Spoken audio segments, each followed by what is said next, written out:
ಡೇಸಲ್ಲಿ ಹೌದು, ಅವ್ರದ್ದೇ ಸ್ಕೂಟಿ ಇದೆ ಕೆಳಗಡೆ ಒಂದು. ನೋಡೋಣ ತೋರಿಸಿ. ಆ ಸ್ಕೂಟಿ ಎಲ್ಲ ಓಡಾಡಿದ್ದು ನಾನು. ಅವರು ಅವತ್ತು ಸಿಟಿ ಬ್ಯಾಂಕಲ್ಲಿ ಕೆಲಸ ಮಾಡ್ತಾಯಿದ್ರು ಸರ್. ಅವ್ರ ಹತ್ರ ದುಡ್ಡಿತ್ತು, ನನ್ನ ಹತ್ರ ಇರಲಿಲ್ಲ. ಅವರು ಡೈಲಿ ಪೆಟ್ರೋಲ್ ಹಾಕ್ಬಿಟ್ಟು ಕೆಲಸಕ್ಕೆ ಹೋದರೆ ಬೈಕ್ ನನಗೆ ಕೊಟ್ಟೋದು ಅವರು.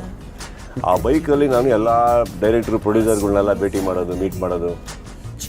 ಸೊ ಕರೆಕ್ಟಾಗಿ ಫಿನಿಷಿಂಗ್ ಟೈಮಲ್ಲಿ ಅವ್ರ ಆಫೀಸ್ ಹತ್ರ ಹೋಗ್ತಾ ಇದ್ದೆ. ಅವರು ನನ್ನ ಅರ್ಧ ದಾರಿಗೆ ಎಲ್ಲರೂ ಬಸ್ ಸ್ಟ್ಯಾಂಡಿಗೆ ಬಿಡೋರು. ಅವರು ತುಂಬ ದೂರ ಹೋಗಬೇಕಿತ್ತು, ಬಾನೇಶ್ವರಿ ಪಾಪ.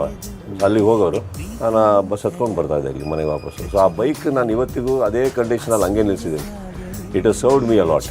ಸೊ ಐ ಕೆಪ್ಟ್ ಇಟ್ ನಾನು. ಬಟ್ ಅವತ್ತಿಗೆ ನನ್ನ ಫೈನಾನ್ಸರ್ ಸರ್ ಅವರು, ಪ್ರಿಯಾ ಅವರು.